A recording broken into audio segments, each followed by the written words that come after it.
Welcome to Life Convo. It's your girl, Lady.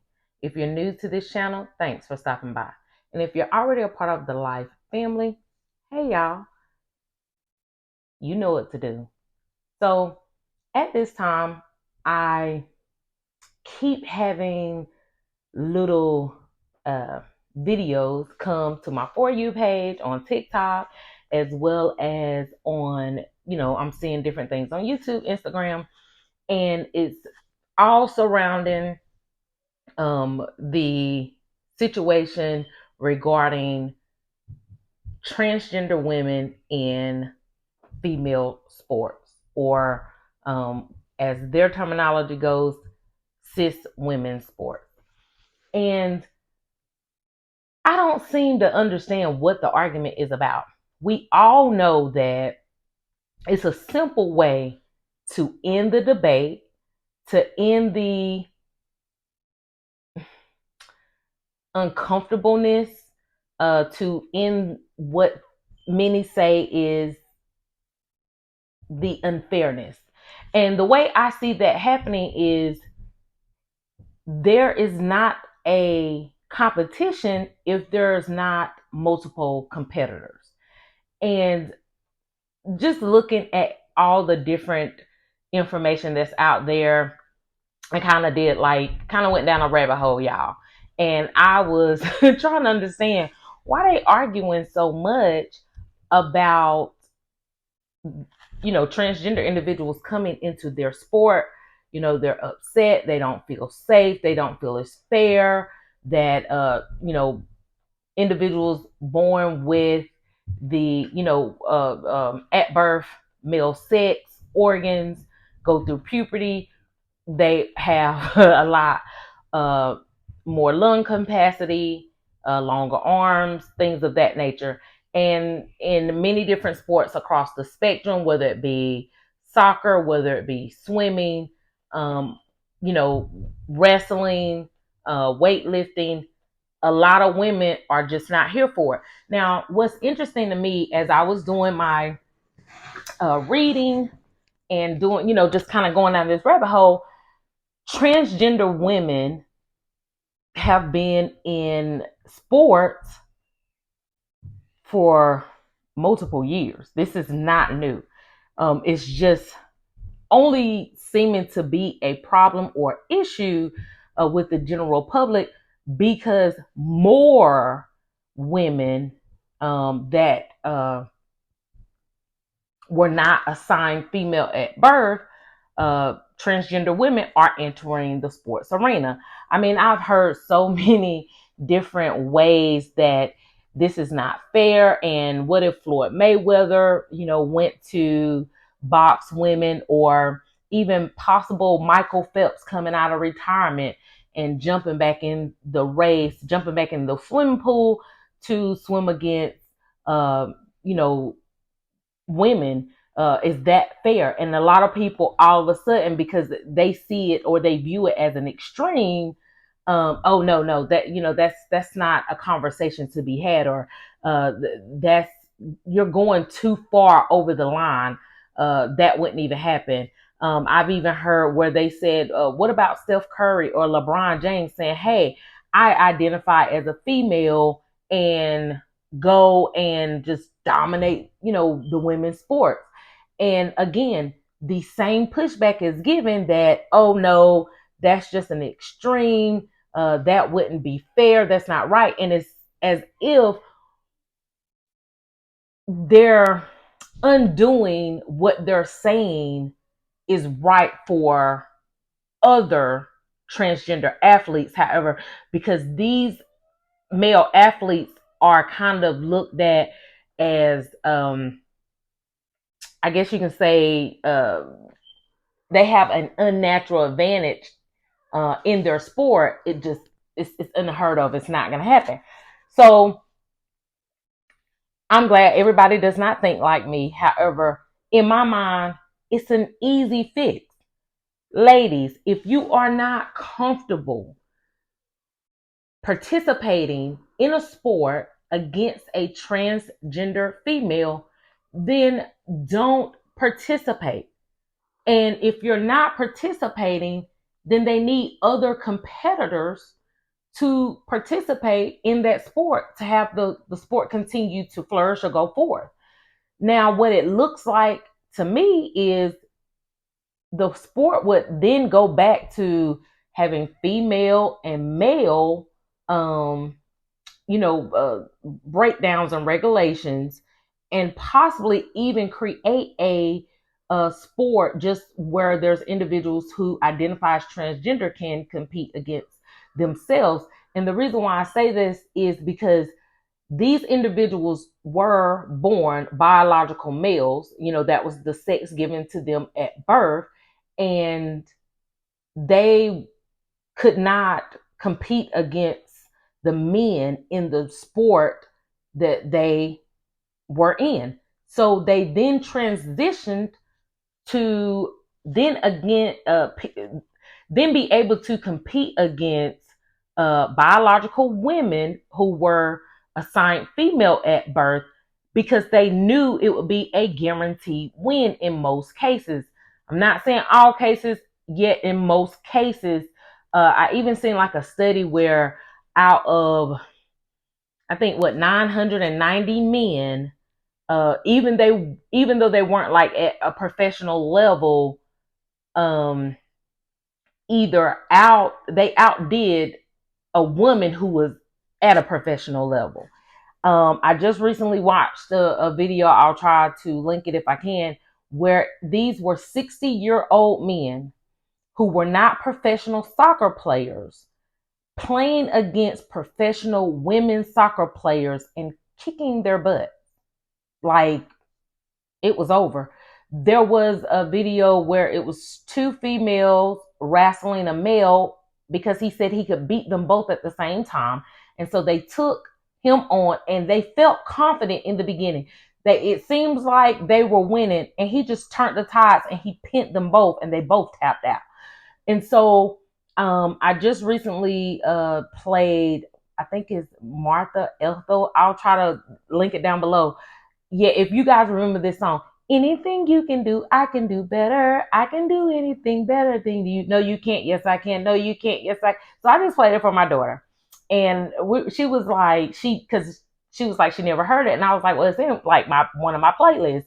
So I pulled it up, played it for her, and I was like, I always try to. I'm a nerd. I love history, so I always try to like link history to something that I'm teaching them about, and I always talk about just women versus men in general. That's just something that I enjoy speaking about with my children. And so my daughter was, y'all see the cat back there. She's so nosy. Yeah, it was something that my daughter was like, what? And so I wanted her to actually hear the lyrics to the song. Not just the giddy up like tune. I wanted her to hear how the man is saying that he can do something, and the woman is saying that she can do it better. And like listening to the lyrics of the song, one verse came up where the man is basically saying, anything you can wear, I can wear better. I will wear and become better than you. And it kind of took me to the point of like transgender women, and some of the things that they say, where they feel that women who were born biologically female are not it. And so I said something to my daughter, which came first? As the saying goes, the chicken or the egg. So I switched it and said, which came first, woman or transgender woman? And she said, woman. And I said, think about what you're saying. And so we kind of like took it back to like a biblical sense, where I was telling her, well, if you think about it, really, transgender women came first because they were born biological males, and man came first, and woman was supposedly taken from the man's rib. And in her mind, she was like, no, because men came first. And I had to explain to her, well, transgender women were born biological men. It just kind of blew her mind. So these are like the things I look. For me, I'm just an individual that loves to get individuals thinking. I don't go against your thoughts or your views, your notions, how you perceive or see things. I apologize for the camera moving. The cat is doing that. However, I do like to just kind of get your wheels going because it's things that will be right in front of you and you will miss it. So back to what I was stating. Stop, Akari. Stop. What I was stating, I feel that ladies, quit complaining. Um, you know, you can change the outcome of what is the current weather um, in today's society. So you may feel the unfairness is raining all around, yet you just want to go back to sunny days and sunshine where the sports are um, regulated and it's women versus women or biological women versus biological women and biological men versus biological men, and you're like they need to make a new sport uh, unit for transgender individuals to compete against one another. However, again, I'll take you back to the what I said at the beginning. They're probably not going to do that. And the only reason I say probably because anything is possible, right? They do not want to compete against individuals who are equal or measure up to them because, again, it's not like stealing candy from a baby. It's not an easy win. That is why you don't see transgender men entering men's sports. They know they won't have a leg to stand on. They can borrow two of LeBron's legs and not be able to use them. So it just it's not gonna work if you guys choose to stand down. And when I say that, ladies, I understand your thought process and your feelings and the reason why the sports were separated in the first place, and to feel as if your voice is not being heard or that you don't matter. Understand this: actions speak louder than words. So I understand that you love what you do. I understand that this is how you support yourself. I understand that you have put so much work into just building up your career in whatever sport that you're in. However, when you want to show that you do not accept or approve something, you have to do that through action. And in the Black community, and you may have heard other people say this from other ethnicities. However, I'm a Black American woman, and so I've only heard my ethnic group speak to this, and it's a simple saying: what is understood ain't got to be explained. So make your voice known through action. It's very, very simple. If you choose to continuing to compete, you continue to have a call for action, and you want other female athletes, whether it be at the high school level or at the pro level, you want them to come out and support you fighting back and you saying, I don't think this is fair that a individual born a biological male can compete in our sports because they did this, that, and the third. Different organizations have different guidelines.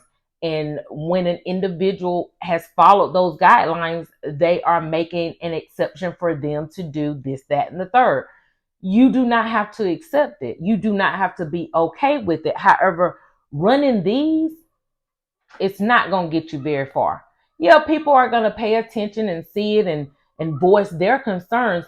It's not going to change the rulings. It's not going to change the wave of weather that is being accepted in these sports. You don't have to like it. You don't have to love it. That's not going to change anything. When you spill milk, another saying, I'm pretty sure everybody mostly says this, don't cry over spilled milk. Just clean it up. By you crying, is that going to somehow clean up the spilled milk or erase it as if it never happened? No. You sit there and cry, it's going to continue to spill. So get something, clean it up, and move on. And I'm not saying don't continue to enjoy the sport.